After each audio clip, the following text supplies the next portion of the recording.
मदरसतुल मदीना परेल शाह जे नाज़िम आला क़ारी मोहम्मद जुम्मन अत्तारी चयो आहे त दुनिया में गुनाहनि जे कमनि जी आख़िरत में दर्दनाक अज़ाब रखियलु आहे जेको इंसान जे बर्दाश्त करण खां ॿाहिरि आहे, जंहिंखां बचणु घुरिजे। हू दावत इस्लामी जे मदरी मर्कज़ फैज़ान मदीना सकरन में थींदड़ हफ़्तेवार इज्तिमा में बयानु करे रहियो हो। हिन चयो त दुनिया में कंहिंजो हक़ खाइण, रिश्वत वठणु, दिल आज़ारी करणु, ज़नाख़ोरी, शराबखोरी ऐं जुआ समेत मुख़्तलिफ़ ग़ैर शरई ऐं समाजी बुराइयुनि जो अंजाम नुक़सान ई नुक़सान आहे। हिन वधीक चयो त क़बर ऐं क़यामत जे होलाक मंज़रनि ऐं अज़ाबनि खां बचण लाइ असांखे असल मक़सदु ॾांहुं वञिणो पवंदो, छाकाणि जो इंसान जी तख़लीक़ जो असल मक़सदु अलाह साईं जी इबादत करणु आहे।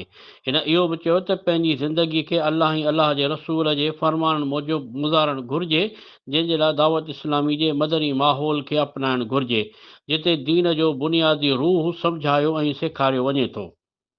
इन करे असांखे पाण ऐं पंहिंजे दोस्तनि ऐं मिटनि माइटनि खे दावत इस्लामी जे हफ़्तेवार इज्तिमा में दावत ॾेई घुराइणु घुरिजे। इज्तिमा में हाफ़िज़ शाहिद नवाज़ अत्तारी अलाह जो ज़िक्र करायो, जॾहिं त दावत इस्लामी जे तालका निगरान हाफ़िज़ मुख़्तार अली करमी दुआ ते इज्तिमा जी पुॼाणी कई।